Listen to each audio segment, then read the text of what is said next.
So this is my thing, pretty much the coolest thing in the world. You can disagree with me, but there's some pretty awesome stuff in this. So it's Kubernetes. Most of the things tend to have a nautical theme surrounding that Kubernetes and the sort of ecosystem around it. So what is it? We said Docker deploys software, and Kubernetes is the infrastructure piece of that. So now we can manage our compute, multiple compute nodes relatively easily. You can manage storage with it. You can manage networking, and we'll kind of see how all that works. A lot of it, you'll kind of, I'll keep reiterating that Kubernetes generally is like an abstraction over your entire infrastructure. Your infrastructure can be set up in a whole lot of ways, and the idea behind Kubernetes is as minimal as possible. When I move into a new infrastructure, I shouldn't have to change a whole lot. So like, for example, there is an Ingress kind, we'll talk about that more, and that's how you load balance and get data in, but it doesn't necessarily matter if I have an F5 load balancer or Nginx is a reverse proxy. There should be as little I have to understand about the infrastructure as possible. And then that also allows me, if I decide I don't like AWS, I can switch to Azure, I can host it locally, and I shouldn't have to redevelop a whole bunch of stuff. It has been designed to be highly scalable, and it runs Google's infrastructure, so that's, or at least like it. I think long term they probably are going to start moving over to this, so it's their open source version of many of the same concepts that they've done inside there. So changes in architecture, I crossed it off and thinking. So if anyone's ever run into an issue, you have a VM and someone says it's not fast enough or it doesn't serve enough users, what's the first thing you're going to do? You're going to bump up CPU, you're going to bump up memory, and so forth. Kubernetes wants you to scale out first. So our first goal is, let's say I need 5 pods, and we'll talk about what pods are, to serve all my users. The first thing you should do is, we'll scale it out to 7 or 8 or however many it is. So your application, you have to try as much as possible to think, how can I build my application or applications so that I can have multiple instances of these and that they're all okay with that. We try to design applications to be as stateless as possible. So don't store data that is relevant to the application in the application itself. So a lot of web services and so forth, they generally have some sort of like, this is where you will store data. You want to build everything out in such a way that everything kind of revolves around wherever your data is stored, but nothing on those actual pods or containers is meaningful. You think of a web server, one of the things you learn is it's stateless. You ask it something and then it forgets about you. So web servers are perfect for that. It doesn't actually, a web server does not track who's logged in or anything along those lines. Kubernetes does have a way of sort of dealing with the I forgot about you problem, and they call them stateful applications. We're not going to go too much into them, but the concept is you mentioned like how pod names are kind of just gibberish. Stateful applications will actually keep IPs and host names and stuff like that the same. So if you have an application that always is expecting the same host name, you would want to deploy stateful. There's limitations around doing that. It's going to inherently be less scalable, but it can deploy those types of applications. This is a crazy chart that I'll actually spend a decent amount of time. Everything that is in blue, we will be doing in class. Everything that is in gray, we will not. I'll kind of gloss over them in a bit, but some of them I'll get more in depth with, like the deployments and replica sets. So I mentioned pod. A pod hosts one or more containers. So you built one container. Now you would build a pod that would surround that. And I'll go more in depth of what is inside a pod. But you can host multiple containers inside of a pod. That's the most important thing to understand at this point. And everything kind of revolves around the pod. So everything is sort of servicing the pod or doing something like that. So when you deploy pods, you create what's called a deployment. And then that will deploy what's called a replica set. A replica set is a specific version of your pods and containers. So we'll actually see how that is used in a bit. But you'll make a deployment. So if you have like Apache 2.0 and you want to upgrade it from 2.1, you'll keep the deployment the same. It will actually build a new replica set, one of 2.1, one of 2.0. And then it will keep the old version of around. So we'll actually do this in the lab. And then whatever's in that replica set will then deploy the pods you specify. So you can have that replica set deploy 100 pods, 10 pods, 1 pod, it doesn't matter, across your infrastructure. This is actually what does the rolling updates, which I'll talk about in a bit. But that is the idea behind deployments, replica sets, and so forth. A stateful set is for applications that generally care a lot more about state. Daemon sets are pretty neat, and that's actually how the majority of the Kubernetes cluster, like the parts that are actually driving Kubernetes, you basically say, I want this application to now run on all my nodes, so physical or virtual nodes. You push a button and it will automatically get deployed to every single node. You can also do something called tags, so you can say like, I want to deploy this to any node that has this tag, and then you would go in and tag. And then in the future, if you tag a node, it will automatically get deployed.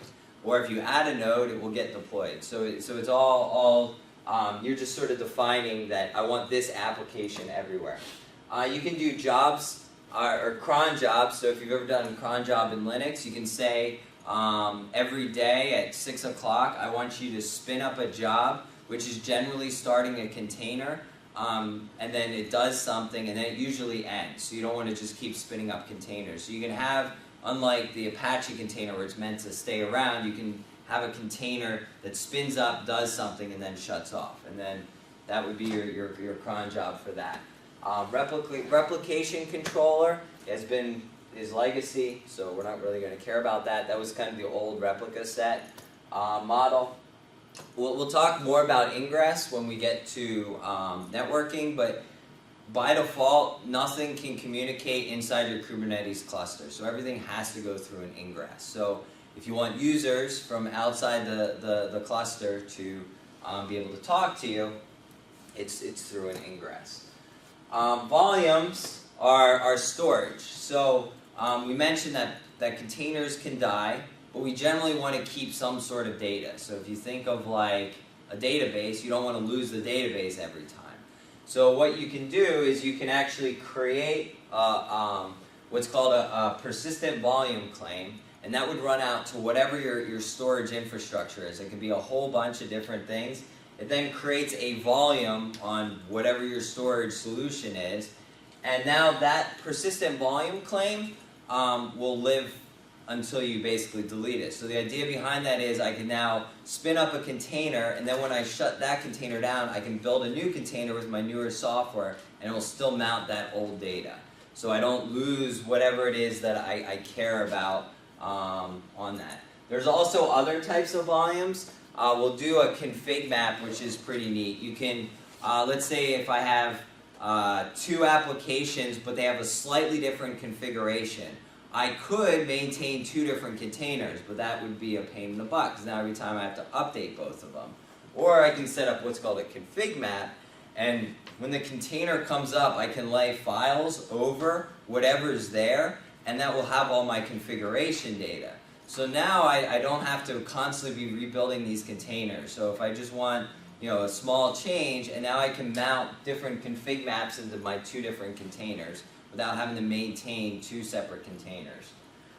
Secrets are pretty neat. That's for storing passwords and stuff like that. The idea is, going back to the, if you think about what we did is if we built, like, say, a container, and in this we had a database password, obviously that's not good, especially if we push it to Docker Hub.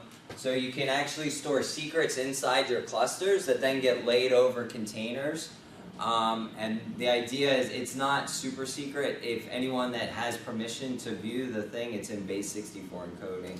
But you can do some things to like prevent users that only have access to see that. Node is a physical or a virtual system that's kind of hosting all this. And then the last piece is a service.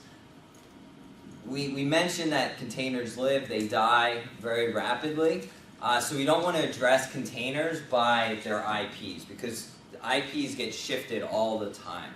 So you create a service, and then that service is going to live. So it's going to allocate an IP address. It also is going to run out to, there's a built-in DNS server, so now I can say, I want the service named this, whatever you named it. And that is how you're going to communicate throughout your internally to all your between pods. So if you have two pods, like we're going to build a database and a web server, they need to be able to talk to each other. You're going to have to build a service, and now when you reference from the web server to the database, you're going to reference the service name. You're not going to reference the pod directly. And the cooler part about this is it's all load balanced. So you can actually load balance. You can spin up a bunch of different of these pods throughout your infrastructure, and it all automatically gets load balanced. You set those thresholds for load balancing? So you can do it. You can have Kubernetes do it for you, actually. So like. In terms of the number of pods, you can just say go out. Yeah, well, how does it know to trip and spin up another? So by monitoring resources. So you can specify like monitor CPU. There's a bunch of things that you can monitor, and basically if it hits a certain point, it will actually build automatically. Or you can just scale them yourself. You can just run a command and build them. Hey Dan, quick question. So back to, I guess, overarching that overview real quick.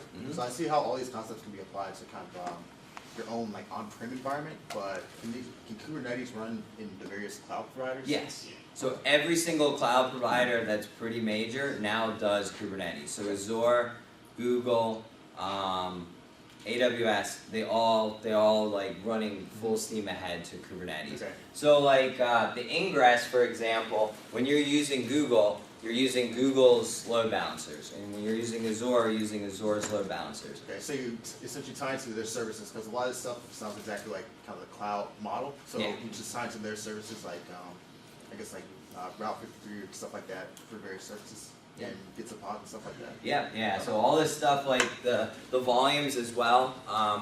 Google has a way to say I need 100 gigs of space. You say with a persistent volume claim, I need 100 gigs of space. It's all transparent to you. So like Google, I don't even have to manage the nodes. They do that for you, which is awesome. So I don't have to update them. I don't do anything. I just say I want 5 nodes, and it worked. Like we were doing it at the OA. We were like, we needed 3 nodes, and then midway through we're like, this isn't enough. So I pushed a button. Now I had 4 nodes, and then 5 nodes, and we never had a login. You know, they don't even give you access to get to the nodes. It just works, which is pretty awesome. So what is a pod? I said we would talk a little bit more about it.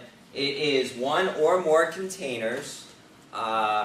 They share networking, so they will be addressable by one IP address. They also can communicate to each other through localhost as well. So if you had 2 containers, they can just shoot data back and forth to localhost. If you know about localhost, it's just a reference to memory, so it's super fast inside Linux. You can also share volumes as well. So if you wanted to mount, for example, the same volume on the pods between 2 containers, you can definitely do that. What if we're in 2 different places? Can we share a pod? You share a pod. Well, you'd have to communicate between them. Yeah, so you're sitting at Sea Lake headquarters and Scott's sitting at home, and you guys both want to support the OA, and he says he wants another. So he could, but I mean, there would be a separate pod. Separate pod. Yeah, so the pod is going to live on a single box. Yeah.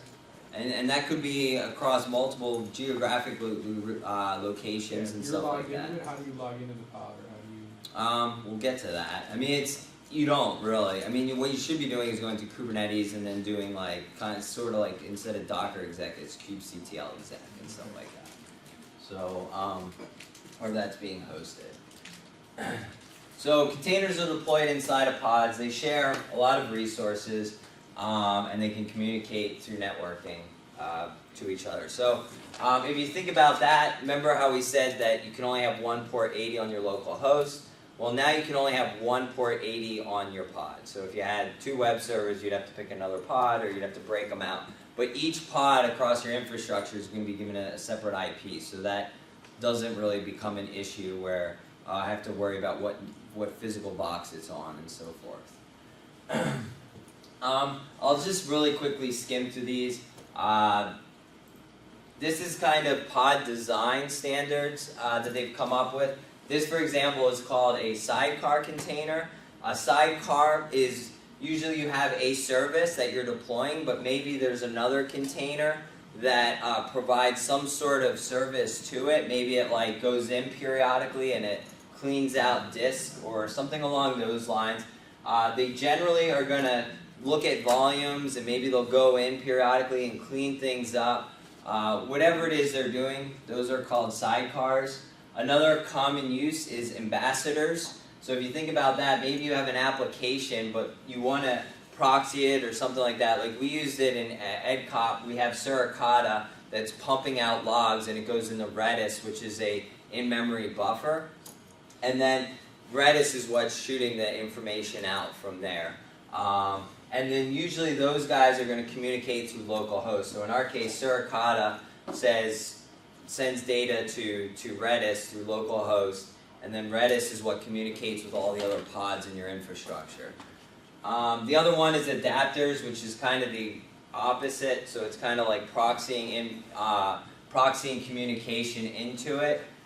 There's all sorts of reasons why you would do this.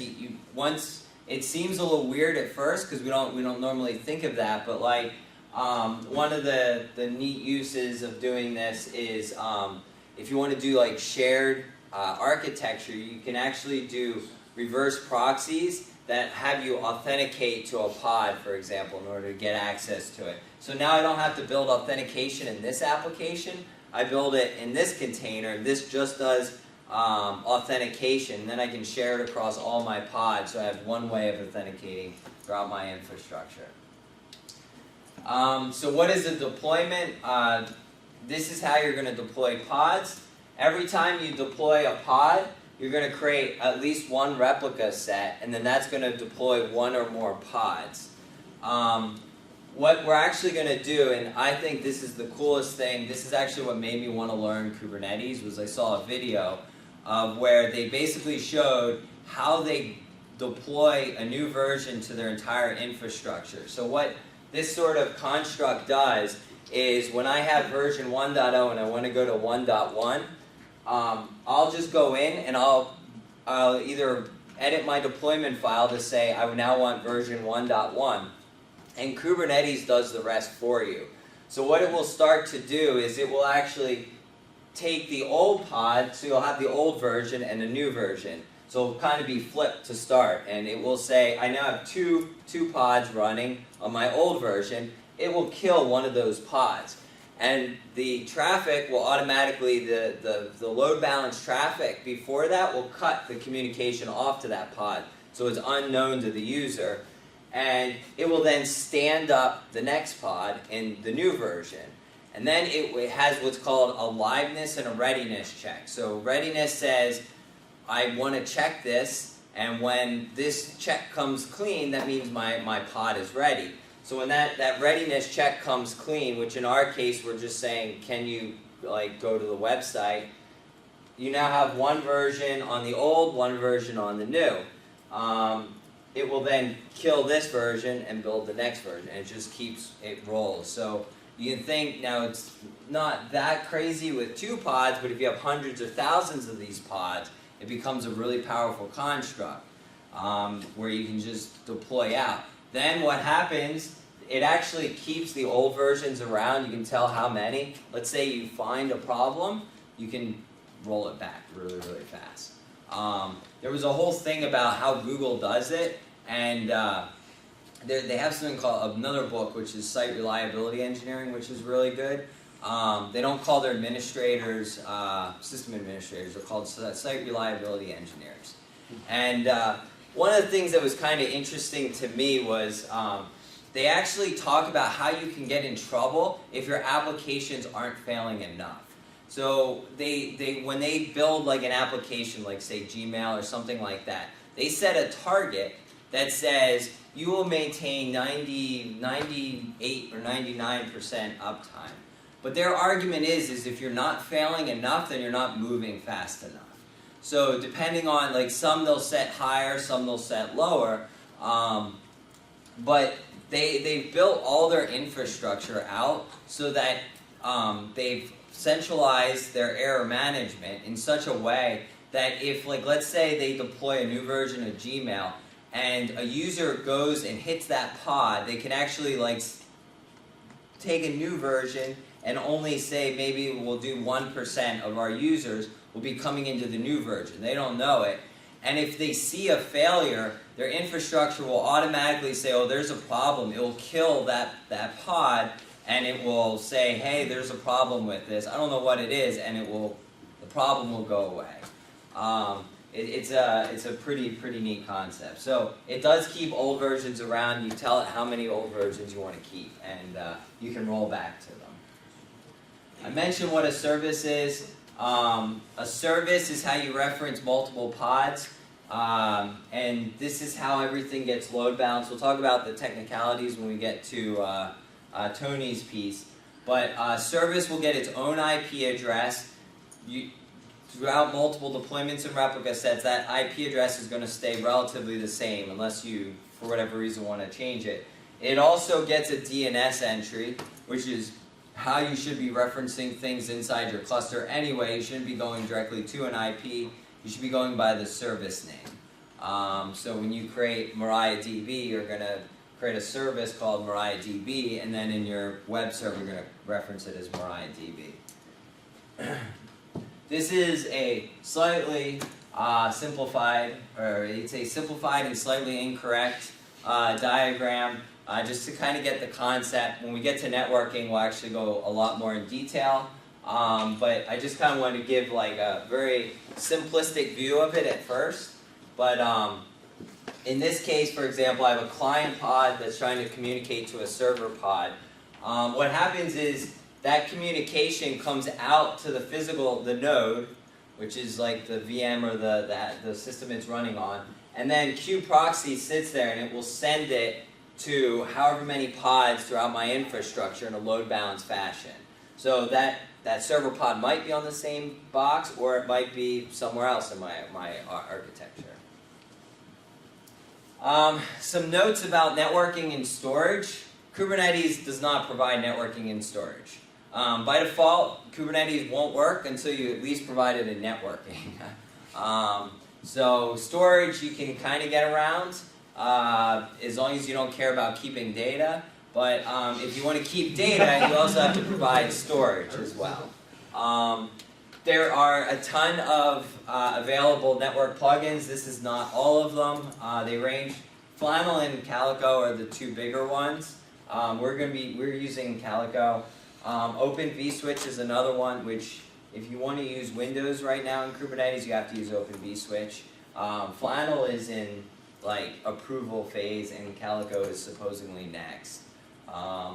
There's Contrail is another one, NSXT, so if you want to integrate it into NSX in a VMware environment, they have plugins as well for that. For storage, there's Ceph and Gluster FS, which is like a shared storage. Usually when you're using cloud, you're using whatever they provide, like buckets and S3 and Amazon, all them, they have ways of doing it. You can also use NFS. There's a ton more. If you go to Kubernetes website, there's probably like 20 or 30 of each of these that you can do, just depending on what you need. But for the most part, I mean, it sounds stupid, but I didn't actually understand how Calico even worked for months. Like, it just works, so I never actually dug in and tried to figure out the networking. And it's because you don't have to really understand the underlying architecture. Like, that is the entire purpose of Kubernetes. And Ed and I had been working on Kubernetes, and we had no idea. We were like switching between Flannel, Calico. They all just work for the most part.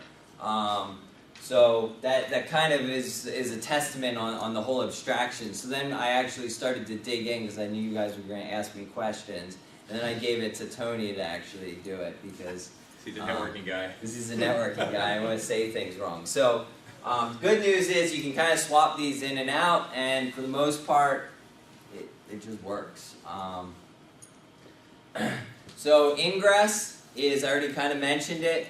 Internally, all these networkings only help you to get into the network, so pod-to-pod communication. Ingress is how you communicate with the rest of the world. Once again, Kubernetes doesn't do this. I have a question. So, you go back one slide. Mm-hmm. So, you have all these storage plugins. How do you separate the storages between pods? Like, so I don't want pod A to read data from pod B. So that would be in the YAMLs. I mean, so when you're deploying the YAMLs, you tell it what physical volume claims. So you make a physical volume claim which carves out storage somewhere. And then when you're making these pods, you're then telling it these are the volumes that it wants to go in. We're not going to talk too much about it. So if you wanted like more separation, there's something called namespaces. So if you had two customers and they should never be able to see each other's stuff, you would put them in two separate namespaces, and then there's no chance that customer B would be able to mount customer A's physical volume claims. Does that make sense? Pod level? That's as far as you get. That's that is like at the I mean it's Kubernetes. The cluster itself manages all that. But you can then even go a step further and say customer A and B's networking, they can't communicate to each other. So even though they live in the same host and blah blah blah, they can't talk to each other as well. So everything would be either through namespaces or that. To my knowledge, there's nothing that other than like not putting it in the YAMLs. Like if you had an employee that just wanted to start mounting all the PVCs, there would be nothing stopping that unless you sliced them up into namespaces. You can give users limited privileges, but you could probably do something along those lines through RBAC. So there's a bunch of stuff like that. But so Ingress is how you communicate with the rest of the world. Generally, it's either going to be like a network load balancer or it's going to be like a reverse proxy. And this is how you have to communicate to the outside world. In some cases, the Ingress is going to be hosted on the cluster itself. In other cases, like F5, for example, you install an Ingress controller, and the Ingress controller is basically reaching out to a real F5 and instructing it, if you will, on what the status of everything is. So it's actually going out and it's configuring the F5 accordingly. Nginx and Trafic are another one. I like their little logo. I'm a big fan. But it's that they're hosted on the cluster generally, and then you're basically doing kind of your cluster is also your Ingress. But by default, you can't actually communicate from the outside world without an Ingress. You can also do something called host ports, but that's a little different. So that is another important thing. So how can I get Kubernetes? The absolute easiest way is to go to a cloud provider, give them your credit card, and you can push a button and have a Kubernetes cluster. It's super simple. If you want to deploy your own, there's a tool called Kube-ADM, which is what we're using. It's basically an installer for a Kubernetes cluster. It's pretty darn easy, but it is meant for more cluster type environments. There's also one called Minikube, which is meant for development. It's basically a VM that runs. You run the VM, and now you've got Minikube running on your box. There's some changes that they've kind of made to optimize it for running on a single node for you. OpenShift is a Red Hat offering that if you want to go through Red Hat, you can do that. CoreOS was another commercial provider that just got bought by Red Hat, so I don't really know how they're going to handle that. And there was also this one that I recently found, which is the I'm a masochist and I want to do it all myself. The reason that this is good is if you want to become everyone that I've saw that's trying to become a certified Kubernetes administrator have basically said this is what you want to do because it gives you like an understanding of how everything works. But this is the manual way. This is basically doing the same thing as this, only it's doing it with one script. I think you're missing one. Okay? Egg cop. Egg cop. Yeah, so if you want to do networking equipment, then that's the way to go. I think we call it performance packet processing. Performance packet processing in Kubernetes. So how do you manage Kubernetes? We'll see kubectl is the command. One thing that's nice is you can actually install it in your local system. I prefer to, at first, I SSH'd in and I would do all my stuff. You can actually install it on Windows, Linux, Mac OS is fine as well. And then there's a configuration that's in .cube on Mac. Dot is a hidden file, and it has all your keys and all that, similar to like an open SSH key would be stored. It uses SSL to communicate to the cluster. That way you don't, again, have to ever SSH into the boxes, and you can just do all the administration from your local system. So, generally speaking, what most of the commands are is you're going to run kubectl, some sort of verb, and then one of those kinds that I talked about earlier, and then sometimes you're going to do a specific thing. So like, if I want to do kubectl, the verb would be get pods. It will display all the pods. But if I want something specific about that pod, I'll do kubectl describe pod, the name of the pod, and I'll get more information. But most of the commands are kind of this format, and there's not a ton of verbs, which is kind of nice. You can just, like if I do kubectl get nodes, I'll get all the nodes. Kubectl get ingress, I'll get all the ingresses, and so forth. And that's how you run these commands. Has anyone ever worked with YAML files? You're going to learn to love them or hate them. I don't know which one. It stands for yet another markup language. You can technically also do JSON if you want to do that as well. But YAML is generally the recommended way to configure everything. One of the things that you will find, it is space sensitive. So a space is not a tab. The recommendation is 2 spaces for tabs. It's fine, you can use tabs as long as you universally use all tabs. If you've ever done Python, it's kind of weird, but space matters in this, so don't mess up the spaces, because it won't work. The whole purpose of these YAML files is making our infrastructure highly repeatable and controlled. Once you create a YAML, it's kubectl apply-f and the configuration name, and then that will do whatever is in your YAML. So this is what a sample YAML looks like.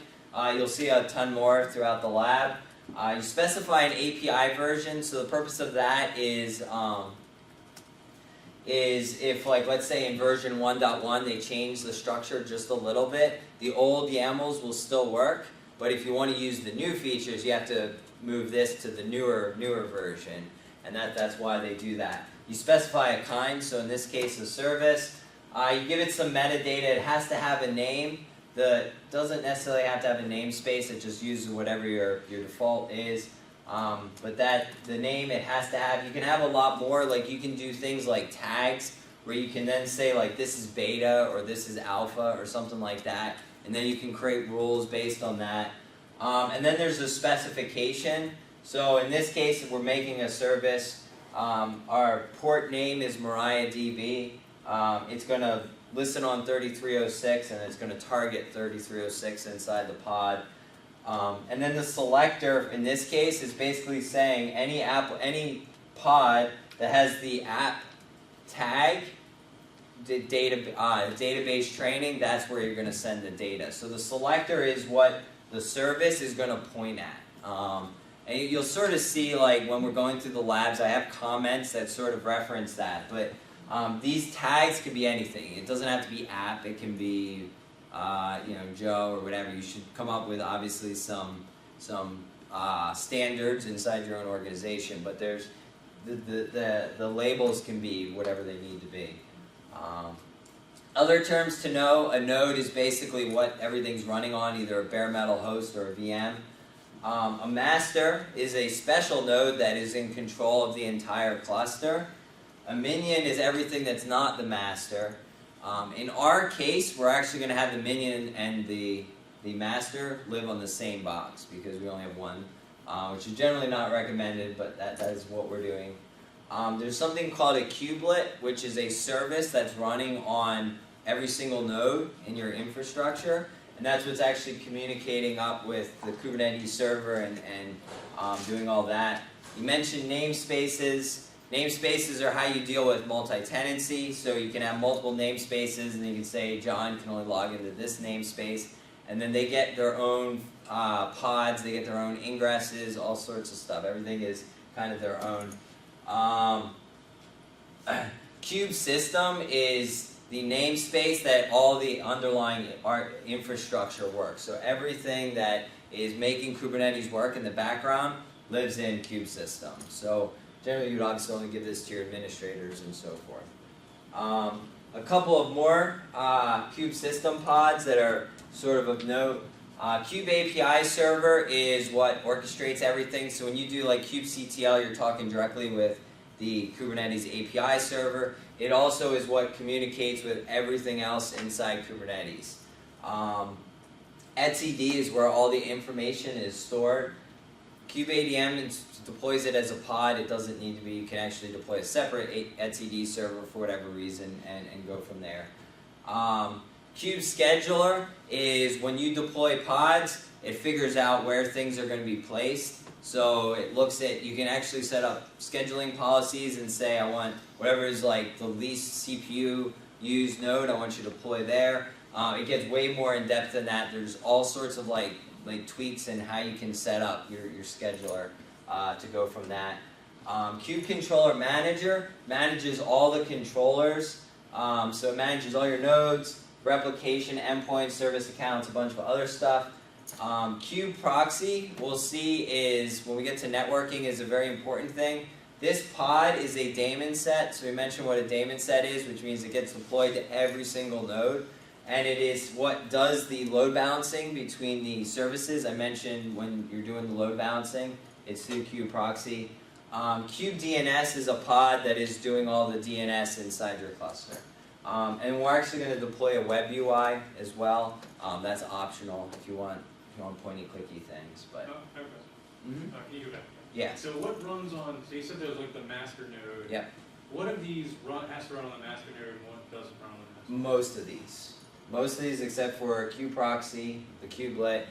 You can have multiple masters if that's what your question was. I was wondering that too. Yes. So there can be multiple API servers? So some of them are active, some of them are like active standby. But yes, you can have multiple of those. So like a hot spare? Yeah, so like basically like the controller manager, you can only have one running actively, but like if it senses a failure, it will fail over the other one.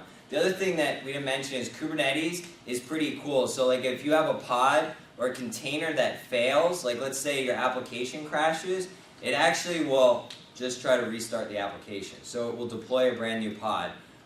If you want to have fun, if you do, when we get to it, you can delete pods and see what happens. What do you think is going to happen when you delete a pod? Spin it back up, Why is it going to spin it back up? because it was in a deployment. Because the deployment. So one of the cool things about it is, one of the things that we've sort of mentioned is in Kubernetes, you kind of learn, you never tell it what to do, you only tell it the end state. So the deployment said, I want to make a replica set that says 2 pods, or whatever it is, right? So if Kubernetes sees that now I have 1 pod, it will automatically try to spin up another one. Or if it sees it has too many pods, it will try to make that work. So if containers crash, Kubernetes will just build a new pod. And it does all that. There's the I mentioned when I said the readiness check, there's also a liveness check. So like you could, in your web application, you could say like, go to this / and it gives you like an output of whether everything's working. And Kubernetes will sit there and you can say like every 15 seconds I want you to check this, and if it's wrong, it will just immediately kill that pod and spin it up somewhere else with the idea that something went wrong, I don't know what it is, I'm just going to throw it out and try again.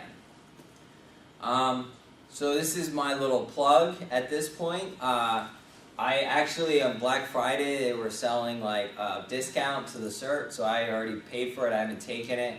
Kubernetes Certified Service Provider. If we have 3 people in our company that become Kubernetes Administrator Certified, we can become Kubernetes Certified Service Providers. I looked, and most of them are cloud vendors that are on their website, and they, you get your logo and stuff on there. Booz Allen was the only government-specific one that I saw on there, so I thought it was a unique way to. It was a unique way to be able to sort of we get up on the website, and we can point to that and so forth. I didn't actually look at how hard it was until recently. It looks a lot harder than I expected. So you won't be able to get it in 4 hours. It's completely hands-on from what I've read, but hopefully in the next few months we'll do that. So we have 2 labs. There's one big caveat in Kubernetes Lab 1. The first section you skip. So if you flying through it and don't see the big words that are in bold that say skip this, I already did it because I didn't want everyone installing software at the same time. I wasn't sure how good that would work, plus it might take some time. So half of Lab 1 has been done. The reason I put it in there is if you want to do it at home, you can just install CentOS minimum and you can just run these commands, or if you want to see what was done, you can do that. But kubeadm has been installed, which is just the installer for Kubernetes. kubectl, which is the client, has been done. You're then going to deploy a single node cluster. You're going to install Calico and Trafic for networking and Ingress. And then you're going to just do some very basic, this is how you view things in Kubernetes. The next lab is where most of the meat is. We already built two separate pod containers. I'm actually calling out to Docker Hub, but they are the same containers, so if you follow the steps correctly, they should be the same. You're going to deploy the two containers. You're going to get them networked together and talking to one another. We'll do some other stuff. You'll deploy Ingress, make sure that they can talk. We'll do a rolling update, and there's some other stuff in there as well, just to see kind of how it works. So, any questions, comments? This is the exciting part. So where do we start on the, It's on GitHub, and it should be. Okay, it says skip this section. Got it, Yeah. okay. Oh, which one is it? Which index? So Yeah, I didn't know. we Yeah, start so- with the initialize? No. Yeah, we start with initializing the cluster? Yeah, so go to the Kubernetes training in the Ceiling Tech GitHub, go into the docs folder, and this one is going to be the Kubernetes install. This is lab 1 that he mentioned, and using Kubernetes, the one below that is lab 2. So please start with the Kubernetes install. So click on that real quick. Yep. Don't and do here that. it says, S-Tech class, skip this section. And this is an example of what he wants you to skip. If you scroll down a little further, this is where we start. Initializing the cluster. Okay, so begin at the initializing the cluster.